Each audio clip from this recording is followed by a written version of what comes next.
चुनाव आते ही अचानक सड़कें बनने लगती है, गरीबों की बातें होने लगती है, नेता गांव गांव दिखाई देने लगते हैं। लेकिन एक सवाल आज भी नहीं बदलता, अगर जनता इतनी जरूरी है तो उसे सिर्फ चुनाव के समय ही क्यों याद किया जाता है। भारत दुनिया का सबसे बड़ा लोकतंत्र है। यहाँ जनता वोट देकर सरकार चुनती है। लेकिन एक सवाल आज भी करोड़ों लोगों के मन में आता है, चुनाव आते ही अचानक जनता इतनी जरूरी क्यों हो जाती है। जो लोग सालों तक दिखाई नहीं देते वो अचानक गाँव गाँव क्यों घूमने लगते हैं, और चुनाव खत्म होते ही जनता फिर अकेली क्यों महसूस करती है। तो दोस्तों आज के इस वीडियो में ऐसे बात जानेंगे जो जनता को सोचने पर मजबूर कर देगी। तो जितने भी लोग मेरे वीडियो को देख रहे हो वीडियो को पूरा देखना। तो चलिए बिना देरी के स्टार्ट करते हैं इस वीडियो को। तो पहला है, चुनाव आते ही वादों की बारिश क्यों शुरू हो जाती है। चुनाव के समय हर नेता जनता को उम्मीद दिखाता है, बड़े बड़े भाषण होते हैं, नई योजनाएं की बातें होती है। उस समय ऐसा लगता है जैसे अब सब कुछ बदल जाएगा। एग्जाम्पल, कई जगह सालों तक सड़क टूटी रहती है, लोग रोज परेशानी झेलते हैं। लेकिन चुनाव आने से कुछ महीने पहले अचानक रोड बनना शुरू हो जाती है। अब सवाल ये नहीं कि सड़क बनी क्यों, सवाल ये है कि पहले क्यों नहीं बनी।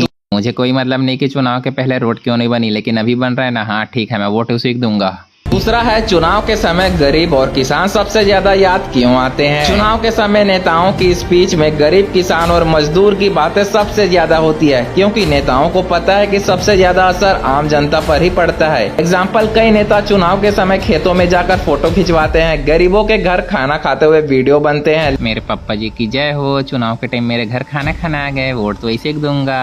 लेकिन चुनाव खत्म होने के बाद वही किसान अपनी परेशानी लेकर अकेला घूमता रहता है। तीसरा, जनता भावनाओं में फैसला क्यों कर देती है। भारत में कई लोग काम से ज्यादा भावनाओं में वोट देते हैं, कभी धर्म, कभी जाति। भले ही सरकार मेरे अकाउंट में पेंशन के पैसे ना भेज रही हूँ, लेकिन सरकार ने मंदिर बना दिया, मेरा घर इसी से जल जाएगा, वोट तो इसी को दूंगा। कभी गुस्सा तो कभी बड़े भाषण लोगों का फैसला बदल देते हैं। चौथा, असली मुद्दे पीछे क्यों छूट जाते हैं। चुनाव के समय सबसे ज्यादा बात होनी चाहिए रोजगार की, शिक्षा की, अस्पताल की, खेती की, महंगाई की। लेकिन कई बार इन मुद्दों से ज्यादा लड़ाई और बहस वायरल हो जाती है। एग्जाम्पल, सोशल मीडिया पर लोग घंटों बहस करते हैं, लेकिन अपने शहर की टूटी सड़कें या बेरोजगारी पर बहुत कम बातें होती है। पांचवा, चुनाव के समय सोशल मीडिया अचानक इतना एक्टिव क्यों हो जाता है। आजकल चुनाव सिर्फ रैलियों से नहीं, फोन की स्क्रीन से भी लड़ा जाता है। चुनाव आते ही हर तरफ वीडियो, स्पीच, डेविड्स और प्रॉमिस दिखाई देने लगते हैं। एग्जाम्पल, कई लोग पूरा सच जाने बिना सिर्फ वायरल क्लिप देकर ओपिनियन बना लेते हैं। एक छोटा वीडियो लाखों लोगों की सोच बदल देता है। छठवां, युवा सबसे ज्यादा गुस्से में क्यों दिखाई देते हैं। आज का युवा पढ़ाई करता है, डिग्री लेता है, लेकिन फिर भी फ्यूचर को लेकर डर में रहता है। इसलिए चुनाव के समय युवाओं को सबसे ज्यादा टारगेट किया जाता है। एग्जाम्पल, कई स्टूडेंट सालों मेहनत करके एग्जाम की तैयारी करते हैं, लेकिन जब जॉब्स कम दिखती है तो फ्रस्ट्रेशन बढ़ने लगता है। अब बात यह है, असली बदलाव आखिर कैसे आएगा। सिर्फ सरकार बदलने से हर प्रॉब्लम खत्म नहीं होती। असली बदलाव तब शुरू होता है जब जनता सवाल पूछना शुरू करती है। एग्जाम्पल, अगर लोग वोट देने से पहले ये पूछे पिछले 5 साल में क्या काम हुआ, हमारे एरिया में क्या बदला, युवाओं और किसानों के लिए क्या किया गया, तो शायद धीरे धीरे राजनीति भी बदलने लगे। लोकतंत्र सिर्फ वोट डालने का काम नहीं है। लोकतंत्र का मतलब है जागना, सवाल पूछना और सही चीज को याद रखना। क्योंकि जिस दिन जनता सच में जाग गई, उस दिन शायद चुनाव के समय ही नहीं, हर समय जनता की बात होगी।